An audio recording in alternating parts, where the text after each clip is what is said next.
Tell us about your problems. We're back this time for more Crux drills. Crux drills with Kerry Scott. Tell us about this climb and the move in question. The move. This is the move off this tiny crimp, and you gotta jump and catch this 4-inch knob. And it's very hard. I can't do it. She's got to jump off of the this foot and cut on 3. And I kind of am going a little bit back and forth. There's like 2 feet right there, and like sometimes I try to keep the left foot and jump off of both of them, and then other times I try and smear the left foot and just jump off the right. And I haven't done it either way. Let's see where you're at on the move as it is.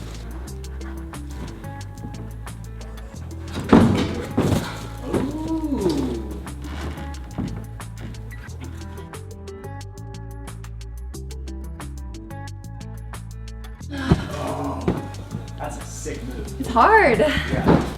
Well, what we've got here is a trajectory issue. I don't know, it almost feels like maybe I need to jump like into a lock off more. I feel like I'm thinking about like grabbing this hold, but maybe I should be thinking about like locking off the left hand. But either way, it just feels like a really big jump, and I'm going at it with so much momentum that I don't have the contact strength to catch the knob with. Your intuition is correct. You are, like you're careening to the left, and that's part of like the issue. And it also has to do with the way you're initiating, like you're trying to decide on the foot. I don't think focusing on the lock off is bad, but I think it's not necessarily the right like road to go down. I think what you actually want is you want to go up more before you start going over. Like right off the bat, like instead of moving into this lock off position and trying to go, you're almost doing the opposite, where you're like putting the hold to the side and jumping up and coming across. Does that make sense? This is a sick move. This is a sick move. It's like a... It's all trajectory. Like if you just get going the right direction, the rest of it will take care of itself. Let's go to 30. I think if we just made it 35, you would do it too, but let's do 30, then we'll be able to go somewhere in between and then to the target angle. We're at 30 degrees now. We started off at 40. Kerry's gonna try the move again. I don't wanna plant too much in your head. I think you should just go for it. Okay. And see what happens.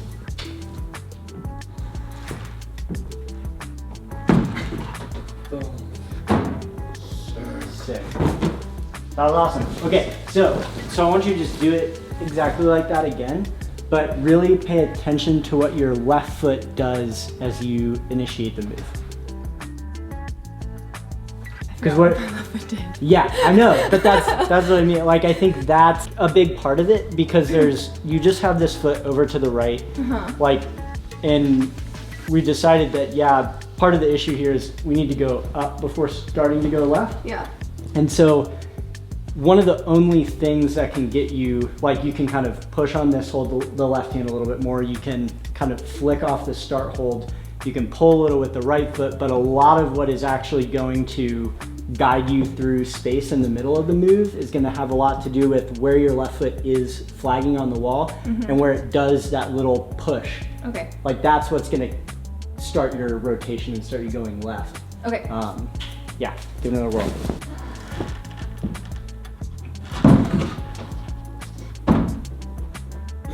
Do it again, but pretend there's no left foot. Okay. So just like smear. Just, square up and flag.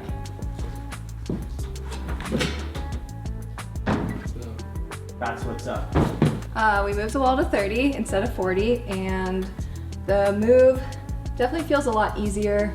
I kind of feel like I can pull off the left hand better because it's more in cut at 30, which I think is helping me initiate the move a lot better and kind of pull in the right direction, because we kind of talked about how I was jumping straight to the hold before, and in reality I kind of need to like jump up first and then go over, and I think at 30 degrees it makes a little bit more sense. It's easier to move in that direction because the hold feels a little bit better.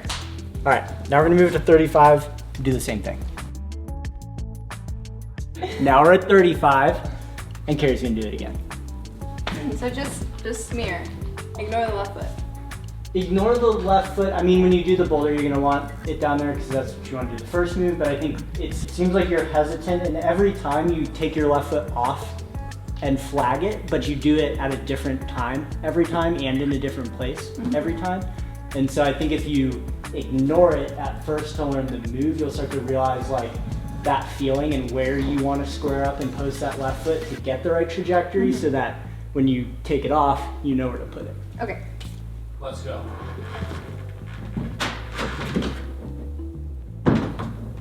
Sick. Hell yeah. Oh. Freaking house. Still feels really hard. I definitely felt like I was going more right. Do you feel like more attempts at this angle before going to 40 will be beneficial? Maybe one more. I'm gonna try it one more time at 35 because I feel like I don't totally get it yet, and just to help me understand the position a little bit better.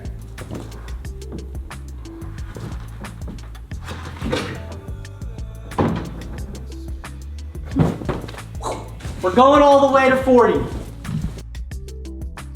What if I just can't do it?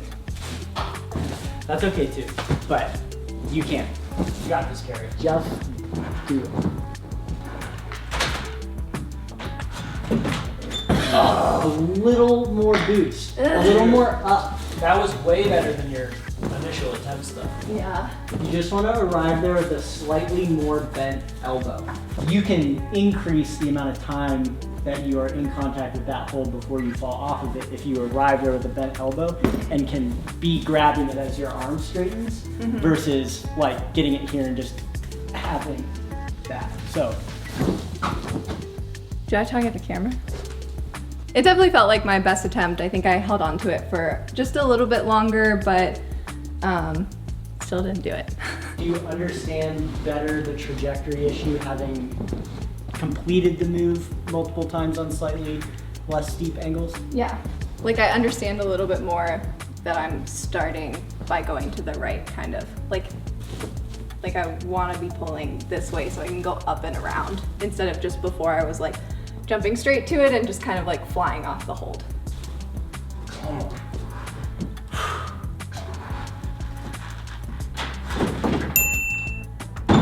Yes! Oh! Yes! Oh, sick. Hell yeah. Sick. Oh my god. That was amazing. We don't stage things here. It works. It works. It works. What happened? I did it. I did it. I've legitimately never done this move before. How long have you been trying that move? I've tried this move probably like 5 or 6 sessions, but I've never changed the angle before.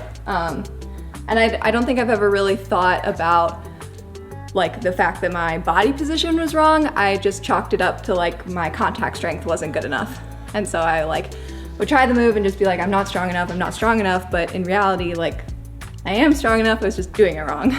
Those were the Crux drills. So just to like recap really fast, Will took me through a boulder problem where we didn't change the angle, but we sort of manipulated which holds I was going off of or which feet I was using. Yep. And then with Kerry, you didn't change anything about the boulder. Just angle. You just changed the angle. Yep. It's pretty easy. Like Carrie said, it was a move that she had been working on for a long time, but had never really manipulated the angle, had just been trying it. And then, I mean, we did this for 20 minutes. And Yeah. there it is. The board is adjustable for a reason. The holds are where they're at for a reason. Like they're all tools to help you succeed and get the most out of your training session. So we're gonna do more videos like this, going over different drills and different ways to use the tension board as a very specific training tool for whatever goals you might have.